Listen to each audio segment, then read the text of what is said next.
एक की मांग का सिंदूर लगा रही हो और बाहर कहीं और रंगलिया मना रही हो। This is the wrong. आज जिस पोस्ट पे वो बैठी है वो उसका पति का देन है। अगर उसका पति उसका साथ नहीं देता तो शायद वो अपना सपना साकार नहीं कर पाती। ये लोग बेटा को डीएम बना देता है, वो पाप को छोड़ देता है। मुमकिन नहीं है। आप देखिए सोशल मीडिया पर तो हुआ है। असर अगर नहीं होता तो बक्सर में अभी थाना में मामला क्यों पहुंचा है? 100 से ऊपर केसेज आ चुकी है कि अपनी पत्नियों को बुला लिया गया है घर। मामला तो बढ़ गई ना। बीबी कहीं भी किसी गैर मर्दों के साथ अफेयर बनाए, रिलेशन बनाए और पति देखता रहे टुक टुक, वाह बहुत बढ़िया, देख रहे हैं, मजे करो। और हम भी चले भाई कहीं और मजे करने। आप पति को भी तलाक नहीं दिया, आप सोसाइटी को दिखाना चाहती हैं कि हम एक पति बर्ता नारी हैं और बाहर आप दूसरे गैर मर्दों के साथ अवैध संबंध बना रहे हैं। ये गलत है, जो नहीं करना चाहिए। एसडीएम मैडम बेवफा निकली निकली निकली, तुम्हारे साथ नहीं रहेंगे। ये कौन बोल रहा है? अब इससे बड़ा सबूत क्या चाहिए? मतलब वीडियो बना लेता वो पति उसका और तब वायरल करता, तब आप या हम मानते हैं। जब दाल में काला नहीं है तो कोई पागल है कि सर पिटवाएगा। शर्म आना चाहिए उस महिला को जो पति के होते हुए गैर मर्द के साथ संबंध बनाती है, पति के तमाम मेहनत और संघर्षों को भुलाकर दूसरे मर्द का दामन थाम लेती है। ऐसा मैं नहीं कह रहा हूं, ऐसा तमाम लोग इन दिनों सोशल मीडिया पर कह रहे हैं। वहीं साथ में ये भी कहा जा रहा है कि शर्म आना चाहिए उस पति को जो पत्नी की इज्जत को पूरी तरीके से मीडिया और सोशल मीडिया में लाकर छीछालेदर कर रहा है। इस प्रकार का तमाम वाद विवाद चल रहा है। इसका असर अब ये देखने को मिल रहा है कि बक्सर में भी महिला थाने में जाके ये शिकायत करती है कि हमारी पढ़ाई हमारा पति छुड़वा देता है। वो कहता है कि यदि एसडीएम बन जाओगी हमें भी ज्योति मौर्य की तरह धोखा दे दोगी। हमारे साथ प्रियंका झा जी हैं, इनसे भी जानेंगे और तमाम यूथ लोग हैं, इनसे भी बात करेंगे। मैम, सबसे पहले आपसे जानना चाहेंगे अब कैसे होगी पढ़ाई उन महिलाओं की? अब तो महिला लोग कह रही हैं कि पति जो है नाम कटवा के इन जगह से ला के घर पे बैठा दे रहा है। अब कैसे होगी पढ़ाई? देखिए, किसी के एक से हमारे समाज पे कोई असर नहीं पड़ सकता है। और रहा सवाल पढ़ाई लिखाई छुड़वाने का, तो अभी बहुत सारी चीज़ें हैं जो 100 से ऊपर ऐसे केसेज आ चुके हैं कि लोग अपनी पत्नी को या जो भी लोग अपनी परिवार को आगे बढ़ाना चाह रहे थे वो लोग अपने घर बुला रहे हैं कि नहीं अब तुझे पढ़ाई नहीं करनी है। जैसे कि आपने कहा कि अभी बक्सर की केस सामने में है कि पत्नी को वापस बुला लिया और वो मामला थाना तक पहुंच गई है।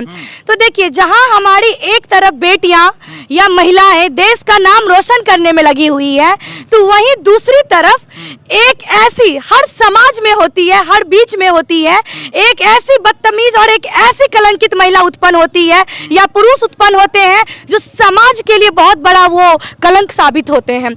उसी चीजों को देखते हुए ज्योति मौर्य की कहानी स्टार्ट होती है और उसके कारण हमारे समाज या हमारे देश या हमारी महिलाओं पे कोई बुरा असर पड़ने वाला नहीं है। क्योंकि जहां एक तरफ ज्योति मौर्य है तो वहीं दूसरी तरफ एक और पदाधिकारी है जिन्होंने अपने परिवार के लिए गृह प्रवेश में छुट्टी लेने के लिए उसने आवेदन डाला और उस आवेदन को रिजेक्ट कर दिया गया। उस महिला को, उस पदाधिकारी को छुट्टी नहीं मिला, उसने रिजाइन मार दिया। क्यों? क्योंकि वो नौकरी उस पोस्ट पे इसलिए बैठी थी क्योंकि उसको अपने परिवार को खुशी देखना था, उसको अपनी खुशी देखनी थी, ना कि गुलामी करना था। इसलिए उसने नौकरी को ठुकरा करके अपने परिवार के पास गई थी। लेकिन वहीं एक तरफ हमारे समाज में ऐसी कलंकित महिला उत्पन्न हुई है जो समाज को हर स्तर से कलंकित करने के लिए खड़ी हुई है। जैसे आपने कहा कि एक गाना जो है सो काफी वायरल हो रही है। देखिए, समय के अनुकूल जो है ना वो चीजें बदलती रहती है। एक तरफ जहां हमारी महिलाएं देश का नाम रोशन करती है, वहीं एक महिला आकर के इस तरह का चीज करके सारे महिला को, हर समाज को शर्मसार करने का काम की है। हम लोग खुद इस चीजों को देख करके शर्मिंदा महसूस कर रहे हैं क्योंकि बहुत ऐसे लोग हैं जैसे कि आलोक मौर्य जी। मैं उनको पहले तो सम्मान करती हूँ कि वो एक सफाई कर्मी रहते हुए अपनी सपना को ना पूरा करके अपनी पत्नी को अपना सपना समझ करके उसको हाथ थाम करके उस मंजिल पर बैठाने के लिए रोड पे निकल गया। और उसको भी बहुत ताना भी मिला होगा समाज में हर स्तर से, लेकिन उसने कभी मुंह उठा के बोला नहीं होगा, उसने रोका नहीं होगा अपनी पत्नी को, लेकिन उसके साथ खड़ा रहा। लेकिन यही वो कलंकित, मैं उसको ये कहना, मैं नाम नहीं लेना चाहती हूँ, क्योंकि आज जिस पोस्ट पे वो बैठी है वो उसका पति का देन है। अगर उसका पति उसका साथ नहीं देता तो शायद वो अपना सपना साकार नहीं कर पाती। महिला हो कि आप महिला को कह रही हैं कि वो कलंकिनी है, वो कह रही हैं कि वो पूरी तरीके से रिश्ते को कलंकित की है, समझ में ये नहीं आ रहा है। एक महिला होकर आप दूसरे महिला की टांग खींच रही हैं। वहीं दूसरी तरफ बात करें कानून के दृष्टिकोण से, तो कानून का दृष्टिकोण ये कहता है कि एडल्ट्री वैलिड है। हमारे यहाँ यदि कोई महिला हो, कोई पुरुष हो, यदि दोनों की सहमति से कोई संबंध बन रहा हो तो वहीं कहीं से गलत नहीं। समाज में ये भी लोग कहेंगे। देखिए अगर आप संविधान की बात करेंगे और सोसाइटी की बात करेंगे ना, तो हमारा समाज अभी उतना आगे नहीं बढ़ा है कि भैया तुम शादी करो, घर में पत्नी को रखो, घर में पति को रखो और बाहर तुम और कहीं जाके रंगललिया मनाओ। ये हमारा समाज नहीं कहता है, ठीक है। चाहे कोई भी हो, लड़का हो चाहे लड़की हो, लड़का भी ऐसा करता है। लेकिन फिलहाल अभी हमारे सामने ज्योति मौर्य की कहानी आई हुई है। क्यों? क्योंकि देखिए आज संविधान की बात करते हैं तो हम यही तो कह रहे हैं कि जिस पोस्ट पे वो बैठी हुई है उसको तो पता है ना कानून क्या है, क्या संविधान क्या कह रहा है। उसको अगर दूसरे के साथ रिलेशन बनाना था तो पति को तलाक दे देना चाहिए था। आप पति को तलाक दे देती ना, लेकिन आप पति को भी तलाक नहीं दिया। आप सोसाइटी को दिखाना चाहती हैं कि हम एक पति बढ़ता नारी है और बाहर आप दूसरे गैर मर्दों के साथ अवैध संबंध बना रहे हैं। ये सोसाइटी कहां से इजाजत देती है? इस सोसाइटी में हर तरह के लोग रहते हैं और हर तरह के लोग ये कभी एक्सेप्ट नहीं करेंगे कि जो हमारे विदेशी कल्चर है वो हमारे समाज में भी वो चीजें फैले। इस शर्म को और ऐसे चीजों को हम सभी को मिलकर रोकना होगा, चाहे पुरुष हो चाहे महिला हो।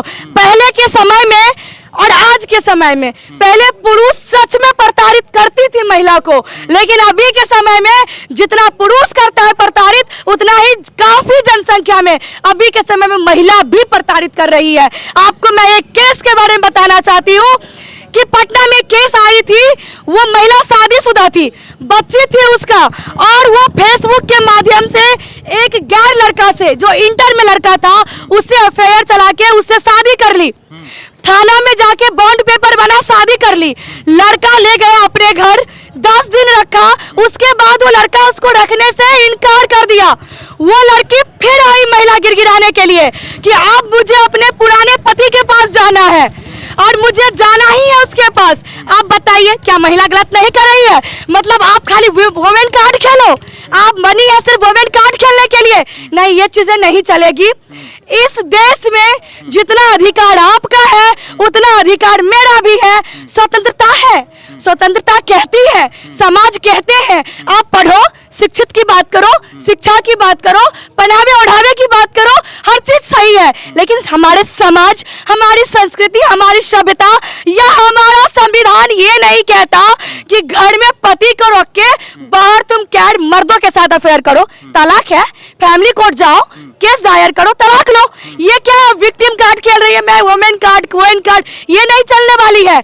अगर आप इतना अच्छी हैं और आप अभी आलोक मौर्य पे आप आरोप लगा रही हैं कि उसने मुझे दहेज प्रताड़ना, भाई किस बात की दहेज प्रताड़ना? 2009 में शादी हुई, 2023 है। इतना दिन आपको प्रताड़ना नहीं मिला, इतना दिन आपको कहीं प्रताड़ित नहीं किया गया। और जब आप पे आज नोटिस पे नोटिस आने लगी, आप पे बहुत सारा इल्जाम लगने लगा, तो आप लपेट लिए आलोक मौर्य को। आलोक मौर्य को मैं सलाम करती हूँ जो उसने सही चीजों को आगे लाया, सही समय पे लाया। और मैं ये कहती हूँ, मैं उत्तर प्रदेश के योगी सरकार से मैं मांग भी करती हूँ, उच्च पदाधिकारी से मैं मांग भी करती हूँ कि आलोक मौर्य से पति था, लव ट्रायंगल कहीं और चलाई इसके लिए नहीं, बल्कि वो एसडीएम पद पे बैठी है और तमाम मामलों में वो सम्मिलित पाई गई है, बाय एविडेंस के साथ पाई गई है। इसी के लिए उसको अविलंब वहां से उसको निष्कासित करना चाहिए और सरकार को उचित फैसला लेकर के उस पर सख्त से सख्त उस पर कार्रवाई होनी चाहिए। मैं सरकार से मांग करती हूँ। सही बात है, इस पूरे मामले पर जांच चल रहा है, जल्दी ही जांच का रिपोर्ट आएगा। अच्छा, इनकी बात से आप कितना कुछ सहमत हैं? क्या वाकई में पति की भी गलती है? लोग कह रहे हैं कि पति भी कहीं ना कहीं कसूरवार है, क्योंकि वो महिला की इज्जत को पूरी तरीके से मीडिया और सोशल मीडिया में लाकर उसका कहीं ना कहीं छीछा लेदर किया। कौन सी इज्जत की बात कर रहे हैं साहब? आप इज्जत किसको कहते हैं पहले ये हमें बताइए। आप घर में मतलब इज्जत का कहने का मतलब ये हुआ कि बीवी कहीं भी किसी गैर मर्दों के साथ अफेयर बनाए, रिलेशन बनाए और पति देखता रहे टुक टुक। वाह, बहुत बढ़िया, देख रहे हैं, मजे करो और हम भी चले भाई कहीं और मजे करने। ये कहाँ लिखा हुआ है?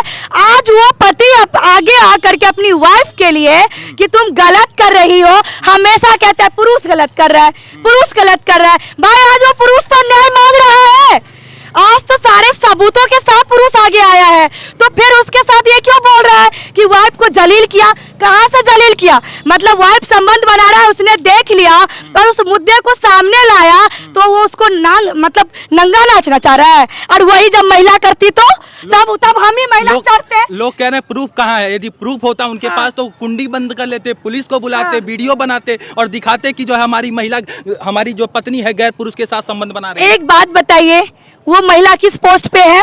एसडीएम है। पति क्या है? सफाई कर्मचारी। सिचुएशन कब क्या होगा या हम आप जानते हैं? यहाँ पता चलता है कि इस घर में क्राइम हो रही है, हमारा प्रशासन क्राइम होने के बाद पहुंचता है और वहां पे कैसे प्रशासन पहुंच देगा? कुंडी मार देगा। इतना तो हर होटल में सुविधा दिया हुआ है कि कोई किसी के कमरे नहीं जा सकता है, इंक्वायरी होता है गेट पे, तो कैसे जाकर के कुंडी उंडी लगा देता? इतना तो फ्रीडम कहीं भी नहीं है। लेकिन वो सारे सबूतों के साथ सोशल मीडिया पे रखा है कि हमारे पत्नी का, भाई बहुत सारा है ना, जांच कर लीजिए, जांच करने में क्या दिक्कत है? अगर आज वो सही होती तो अपने पति को धमकी नहीं दिलवाती, वो पति को मरवाने का धमकी दिलवा रही है। ऊपर से उसकी ऑडियो जो वायरल हुई है उसमें साफ तौर में वो लड़की कह रही है कि तुम मेरा पति नहीं हो और मेरा जो लड़का से संबंध बना है उसका नाम मनीष है। बोली वो मनीष मुझे रखेगा या नहीं रखेगा वो अलग बात है, लेकिन हम तुम्हारे साथ नहीं रहेंगे।